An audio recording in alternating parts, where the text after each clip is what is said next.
نکاح کی بہت سی سنتیں ہیں، کچھ سنتیں مستحب کے درجے کی ہیں اور ان کا لوگ اہتمام کرتے ہیں، لیکن جو بنیادی خرابی نکاح کے سلسلے میں ہمارے معاشرے میں ہے وہ ہے خرچ کا بوجھ بجائے مرد پر پڑنے کے عورت پر پڑنا۔ اگر ہم بنیاد سے صحیح کرنا چاہیں، صرف مسجد میں نکاح کافی نہیں ہے، کچھ علامتی اچھے کام کر لیے جائیں یہ کافی نہیں ہے۔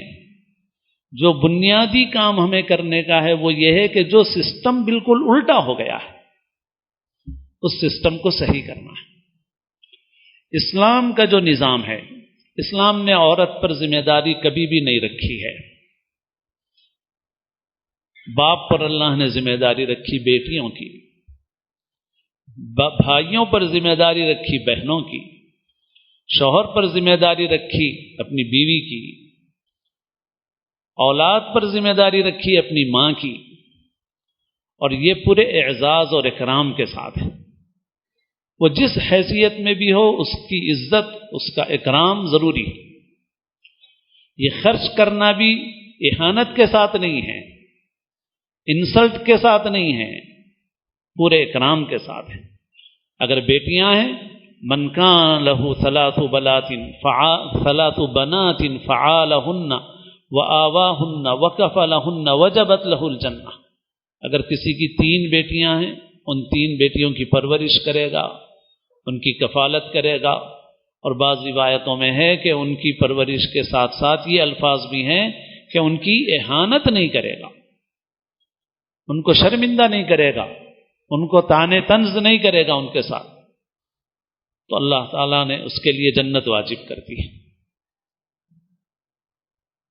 تو ہر اعتبار سے ماں ہے تو ماں کا تو بڑا درجہ ہے، الجنت تحت اقدام الامہات۔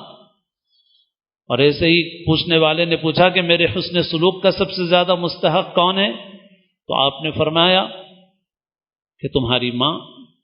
پھر پوچھنے والے نے پوچھا، دوبارہ بھی آپ نے فرمایا تمہاری والدہ، تیسری مرتبہ بھی فرمایا تمہاری والدہ، چوتھی مرتبہ پوچھا تو حضور نے فرمایا تمہارے والد۔ یعنی ماں کو اتنا بڑا درجہ دیا خدمت کے اعتبار سے، سب سے بڑا۔ باپ سے بھی ایک طرح سے درجہ بڑھ گیا ماں کا، باپ کے مقابلے میں بھی ماں کا درجہ بڑھ گیا۔ 3 مرتبہ حضور نے ماں کے ساتھ حسن سلوک کا حکم فرمانے کے بعد چوتھی مرتبہ باپ کا ذکر فرمایا، اور پھر اس کے بعد فرمایا کہ ثم ادناک ثم ادناک، پھر جو جتنا قریب ہے وہ اتنا تمہارے حسن سلوک کا مستحق ہے، حقدار ہے۔ تو دیکھیے عورت کی ذمہ داری مرد پر ہے، اور پھر ہرگز اس طرح سے نہیں ہے کہ مرد کسی قسم کی اہانت اور بے توقیری کرے، بلکہ مرد کو حکم ہے کہ اس کی عزت کا پورا لحاظ رکھے، اس کا اکرام کرے، اس کی اہانت نہ کرے۔ یہ اللہ نے مرد کے اوپر ذمہ داری رکھی۔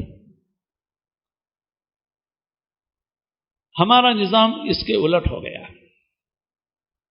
ہمارے نکاحوں میں جو بنیادی خرابی ہے وہ یہی ہے۔ اب اس میں عموماً جو بات آتی ہے ہمارے سامنے وہ یہ ہے کہ بھئی لوگ خوشی سے کرتے ہیں، تو پہلے اس خوشی کی حقیقت کو ہم سمجھ لیں۔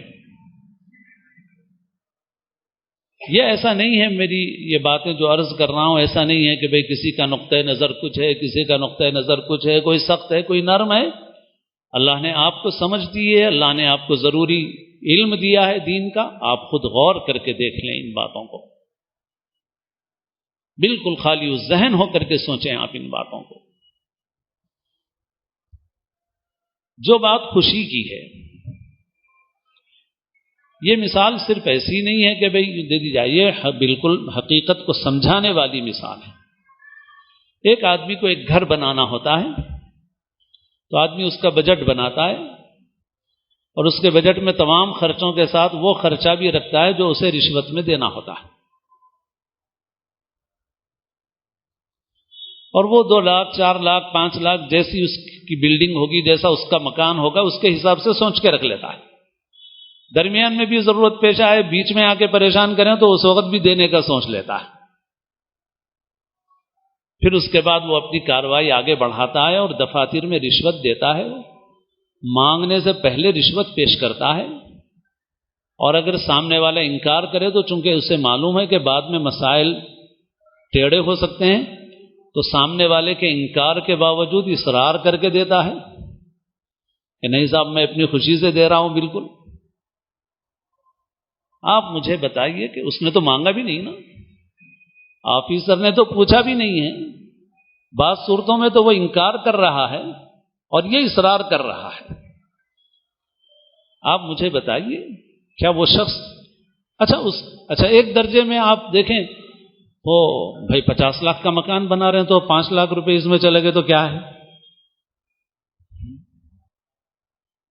تو اب اگر 5 لاکھ کے بجائے کوئی آدمی 2 لاکھ پہ پروجیکٹ اتنا ہے کہ وہ 5 لاکھ کی رشوت میں طے ہوتا ہے، لیکن ایک آفیسر ذرا اچھا نکلا تو اس نے کہا بجائے 5 لاکھ کے 2 لاکھ لے لیے، تو یہ صاحب واقعی خوش بھی ہیں ایک درجے میں، اس وجہ سے خوش ہیں کہ صاحب میرا اندازہ تو 5 لاکھ روپے کے خرچے کا تھا، لیکن 5 لاکھ کے بجائے 2 لاکھ روپے میں پرمیشن مل گیا مجھے، تو کیا وہ 2 لاکھ روپے رشوت نہیں ہیں؟ کیا وہ لینے والے کے لیے حلال ہیں؟ اور فرمائیے آپ، یہ ایسی مثالیں نہیں ہیں، یہ بالکل حقیقت پر مبنی بات ہے جو آپ سے عرض کر رہا ہوں۔ آپ سماج کی جیسی صورتحال بنائیں گے، ماحول بنا ہوا ہے۔ آپ کو میں نے عمارت کی مثال دی ہے، آپ اس کے علاوہ بھی بہت سارے کام کرتے ہیں، بالخصوص تاجر حضرات بہت اچھی طرح سے واقف ہیں اس قسم کی صورتحال سے، کہ ان کو اپنی تجارت میں ان کو معلوم ہے کہ کہاں کہاں رکاوٹیں پیش آنے والی ہیں اور کہاں کہاں کام اس سے بنانا ہے۔ بھرا ہوا ہے ہمارا معاشرہ اس رشوت سے، الراشی والمرتشی کلاہما فی النار، رشوت لینے والا دینے والا دونوں دوزخی ہیں۔ البتہ علماء نے یہ کہا کہ جس کو جائز حق لینے کے لیے مجبوراً دینا پڑ رہا ہے تو اس میں دینے والا گناہگار نہیں ہوگا، لیکن ناجائز حق لے رہا ہے رشوت دے کر کے تو دونوں بھی مجرم ہیں۔ مثلا میں انٹرویو میں کامیاب ہو گیا اور میں کوالیفائی ہوں اس پوسٹ کے لیے، مگر آفیسر مجھے نہیں دے رہا اور رشوت مانگ رہا، پاس تو ہو گیا میں مگر پھر بھی رشوت مانگ رہا ہے، تو میرا جائز حق ہے۔ میں نے کہا جانے دو بھائی، اس کو دے دیں گے، اس کو دے دیا میں نے، تو میں گناہگار نہیں ہوں انشاءاللہ۔ لیکن میں کوالیفائی نہیں ہوں، میں پاس نہیں ہو سکتا، میں نے پاس ہونے والوں کو بازو کر دیا اور میں ہوں نالائق اور نااہل، مگر میں نے اسے کہا کہ میں اس سے بڑھ کے رشوت دوں گا تم کو، مجھے دے دو نوکری، میں نے نوکری لے لی، تو دینے والا بھی گناہگار ہے، لینے والا بھی گناہگار، دونوں الراشی والمرتشی کلاہما فی النار۔ تو معاشرے میں صورتحال یہ بنی ہوئی۔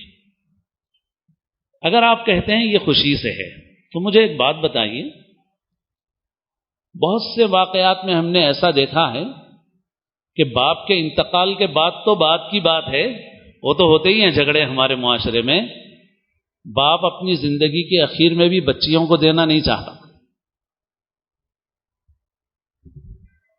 باپ اپنی زندگی کے اخیر میں بھی بچیوں کو دینا نہیں چاہتا، بچوں کو دے کے ختم کر دینا چاہتا ہے یا بچیوں کو برائے نام دینا چاہتا ہے۔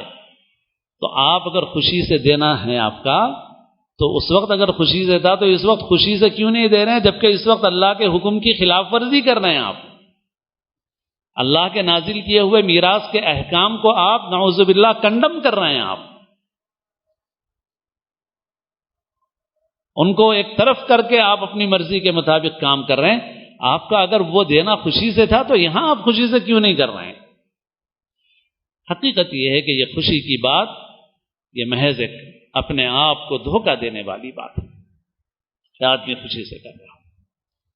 خوشی اصل میں ہوتی ہے اندر سے دلی خوشی، اور اللہ کے رسول صلی اللہ علیہ وسلم نے فرمایا لا يحل لامرئ مال اخیہ الا بطیب نفس منہ، کسی کے لیے دوسرے بھائی کا مال بغیر اس کی دلی خوشی کے حلال نہیں ہے۔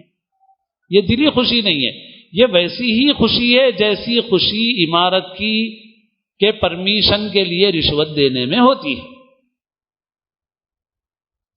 اس خوشی میں اور اس خوشی میں کوئی فرق نہیں ہے۔